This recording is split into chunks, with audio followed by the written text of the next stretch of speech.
In design, user research is one of the most critical aspects of your entire design process, at least in theory, right? And as a designer, it becomes extremely difficult to find the time to do user research, to advocate for research, or to get stakeholders onboarded to the idea of research when you're working on a fast-paced project. And I have definitely struggled with it during the initial part of my career. I would really want to do it, but I wouldn't understand how to go about it, how to make sure that I get the maximum impact out of my research activity, whichever activity I plan to do, and how to get stakeholders onboarded to the idea that research is actually going to be very, very useful for my understanding of the product and for the design decisions that we're going to take within that project or within other projects that we intend to do in the future. So hi, my name is Ujjwal and welcome to UjjwalxDesign. In this video, I try to uncover what are the most practical ways of introducing research into your design process, or if you're already doing research, then how can we get the maximum impact out of any research activity that you're doing, and how to generate the insights that are going to be useful for all stakeholders. So follow along, and I hope by the end of the video, you have something to take with you tomorrow to work. And whatever we talk about today will be from my own perspective and my own learnings, and there are definitely many different ways of doing it. So I'm not going to just say that this is the only way of going about it. And definitely me being a designer first will have certain biases which will be coming from a design mindset. Currently, I head the design team for Spinny. And in the past couple of years, I've actually introduced the research function within the company. And we have seen a lot of fruit out of that. First and foremost, understand what kind of research are you doing. Is it exploratory research or is it directed towards a certain problem statement? Now, these two are entirely different from one another. If you're going to be doing exploratory research where you're doing a deeper understanding of the user, it may not have a direct impact on your project today, but it will have an impact in the future. And that future could look like 12 months or 24 months. So a lot of times what ends up happening is that you go on an exploratory research, but you expect that the insight is going to have an impact today itself, and it's not going to happen that way.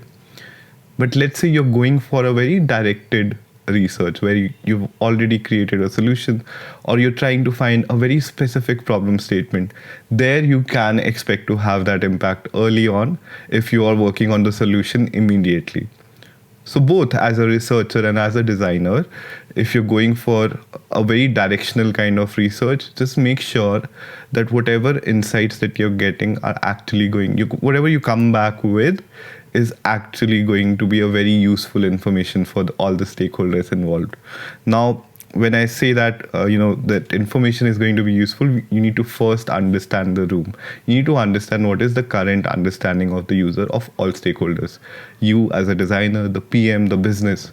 And where is the gap? Where is that one point where you think that you can generate a new insight altogether, or where you can validate a certain hypothesis that already exists in the room, right? So these are certain things that you should do before you actually go out and talk to the users. Once you're clear with your direction, then we can go ahead and think about what are the methods that I can use. Now, this changes with the context of you as a resource and the company in which you're working for. So I'm going to take a couple of examples so that it covers at least a larger base. If you're working for a consumer-facing company, you have multiple options. You can go and speak directly with the users, and for that, you need to probably go to the customer success team and ask them who has completed a recent transaction as a user, or who are the people who have given a certain kind of feedback from the service that they're using of the company. So that way you can segment the users as well, and you can segment based on cities, based on the feedback they have given, based on the transaction volume that they have done. So all of that segmentation can happen, and you can start cold calling them, or you can take support of the calling team in your company to help you set up those initial calls. So that's one method. Let's say you are actually going to do research for internal users. Let's say you work on a product where the users are the users within the company. So then it becomes much easier. You can directly approach them. And the best way is to, ask your PM or ask any of the business folks in the team that how can I get access to these people, and, who is the POC that I can go to? And then you start building relationship with those people. But let's say you're working in a SaaS based company. There, it becomes slightly trickier to get access to users because not all the people in the company are directly speaking with the users. So you as a designer need to identify who is it who is speaking to the user. It could be the PM, it could be another team within the organization who is speaking to the user, and then you need to make sure, and you need to go and tell them that you need to shadow those meetings, you need to sit down in those meetings, or you can start conducting those meetings yourself. So these are different ways to get access to certain kind of users. Another way, I'll go back to my first example where I was talking about a consumer facing product. In most consumer facing products, you will also have the option to find lookalike users within the organization itself. So for example, if I take an example of my own company, Spinny, where we are looking at prospective car buyers or car sellers, I could go around on the office floor and talk to people if they own a car. That way I can find somebody who could be selling their car in the future, or somebody who is aspiring to buy a car.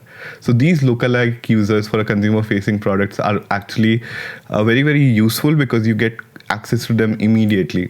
And of course, don't choose somebody who's already working on the product that you're creating directly, but speak to somebody who's outside of that spectrum, who's never seen the product.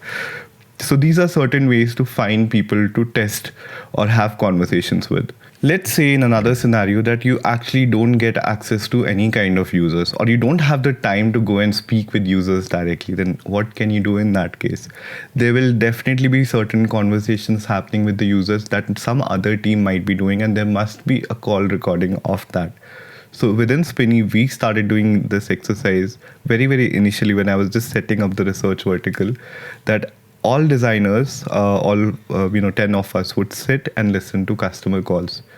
And that was an exploratory research. It was not directed towards a particular problem statement. So we were continuously trying and understanding user problem statements during a particular process within the company. So that really helped us understand users. We did that for 6 months, and then we started making it more directional because we wanted to find feedback for certain parts of the product. So we started filtering those calls. But this call listening actually started user understanding for all the designers who were very skeptical about doing research. Something like listening to calls is actually not that big a leap of a step, right? It's a very small step, and you just need to find out where those calls are, and you just got to start spending half an hour per week, and that's how you start doing research. So that's a very shallow entry barrier. So that way you can start doing your research almost immediately. Once you have access to users, you should definitely plan your research. So by planning, I mean you should have a set of questions that you want to ask. If you don't want to write those direct questions, you could at least write the context of what you want to gather.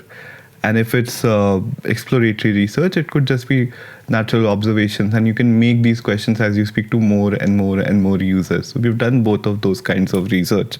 One of the worst things that can happen is user research becoming a fad. User research just becoming that cool term that people are using across, but nobody knows what to do with it.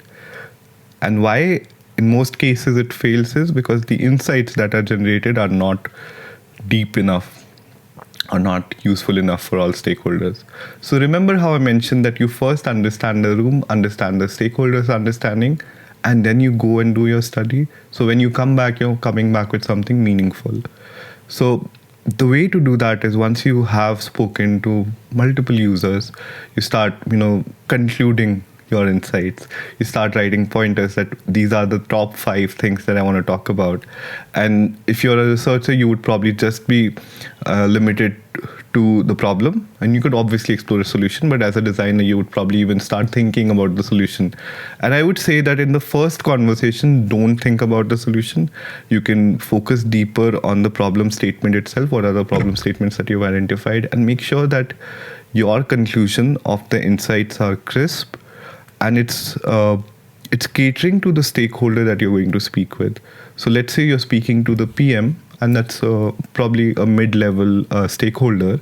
Then you could present all the insights. In fact, one of the exercises that you can do is bring back those insights to your PM and sit with him or her and brainstorm, what do you think are the key insights here that we can present to a bigger stakeholder, or somebody from business or somebody from operations, where that insight actually turns into something actionable. So you do that brainstorm, you prioritize whatever insights you've brought in, and then you go into a room, bring all stakeholders in, and you speak to them about whatever you have identified. And in that conversation, there has to be some actionables out of it. So this is making sure that the loop of your entire research project is closed. Because even if you're a designer and you're spending a couple of days not doing design, that has to mean something, right? That has to amount to something. So these are the things that you have to make sure when you're doing this activity, because user research is very, very powerful. And I've seen it fail a lot of times, that there will be a very big push initially, but at the end of this entire activity, there's no outcome. So you have to be very, very outcome driven.